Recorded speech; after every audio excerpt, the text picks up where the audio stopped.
and we kept expanding to 10.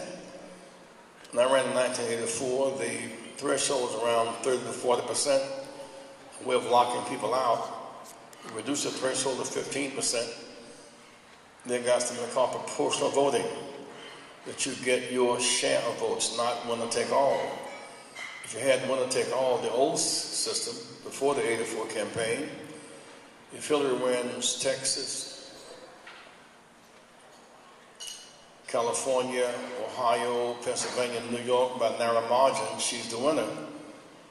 But because we changed the rules to democratize democracy, you have a different outcome. But the 84 campaign for the black Southern vote gave Democrats the Senate back in 1986. Smith, that's how we got it. The new black Southern vote gave the Senate back to Sanford, North Carolina, and seats in Georgia and Florida and Louisiana and in California, crashing in 84. In 88, we expanded that base even more. But I made the case if Golda Meir could be president of Israel and Thatcher of Britain, why couldn't a woman be on the ticket? And thus, we got on the ticket Geraldine Ferraro. We won Virginia in 88, Doug Wilder became governor in 89. We won New York in 88, Wilder, Dave Dinkins became mayor in 89. We kept breaking down barriers and building bridges. But each time we always did them together. And I must forever thank you as lawyers, because with all of the fervor of marches and faith leaders, we live in our faith, we live under the law.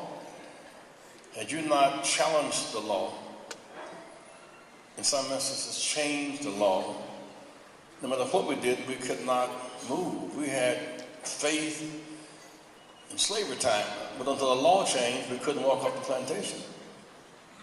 We had faith on the back of the bus, but until the law changed, we could not sit up front. You who have been the makers and changers of law have made this new day possible. It's your day. So my last point would be this, besides being a long distance runner, and challenge you to not give up, therefore, and that we're inextricably bound. It is that our work is not over. We must not stop this fight prematurely. Some years ago, some of you football fans remember, the Browns were playing the Jets. And the Jets had like 4th and 5. And they made 3 yards. And therefore, the time had run out and they could not win the game.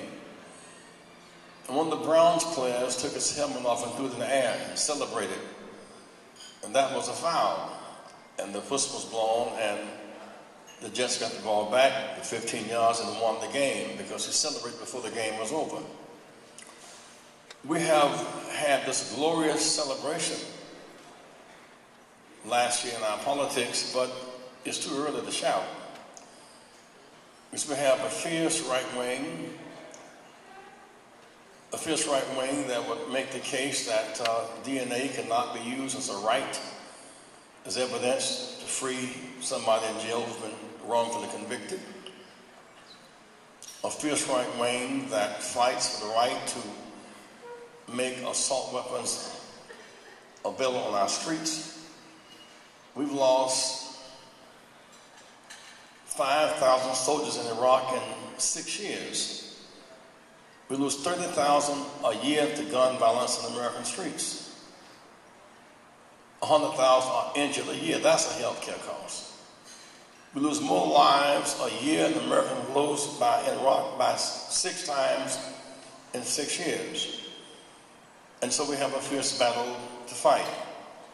And those who will not damage the pain in injury, but damage payment, people get the pain they suffer. Our struggle continues. So long as there are 2.3 million Americans in prison, and 1 million are black, or 500,000 Latino, and time and crime don't correspond, we have work to do. As long as women cannot get pay equity for the work they do, we have work to do.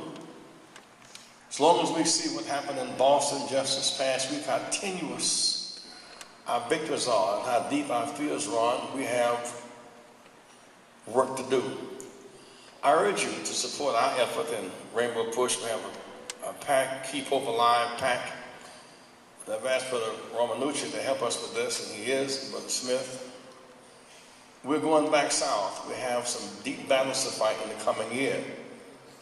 The right wing intends either take the Congress back or to have the power to paralyze President Barack Obama's efforts. We have work to do. About 8 of them in the South have 25 to 30% black voters in their districts. We can defeat them. We have work to do. And we can win. If we've come from what we've come in 50 years to have Barack in the White House, that's a good deal. At the same time, we're losing 500,000 jobs a month. 5 million homes in foreclosure this year.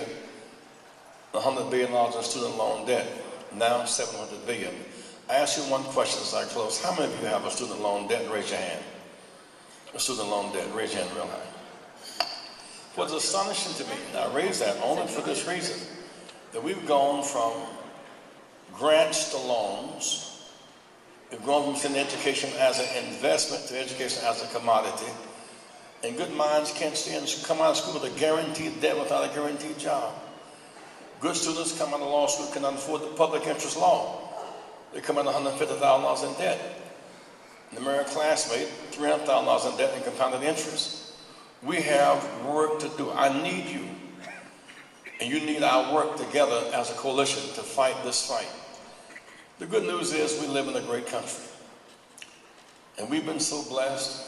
What makes America great, Dr. King would often say, is that we're not always right, but we have the right to fight for the right. And those of you who won these big lawsuits, I watched you today in your presentations, being principled in the end outdistances the expedient. Someone said, Dr. King would often quote, that vanity asks the question, is it popular? We want to be popular. We want to be accepted. To be accepted is a good deal. Vanity asks, is it popular? And politics asks the question, can you win? The minimum will do anything to win. The conscience asks the question, is it right?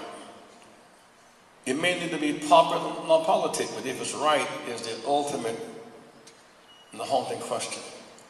Your stand in public justice for the right, you make America better because you run the long distance route. You defy the odds. You make the dreams. And in the course of this battle, you'll fall down sometime. But get back up again and again and again, because nothing is too hard for God. And the ground is no place for a champion. And so let's keep fighting. You overcome great odds. Victory is in sight. But don't give up now. Keep hope alive. Thank you very much.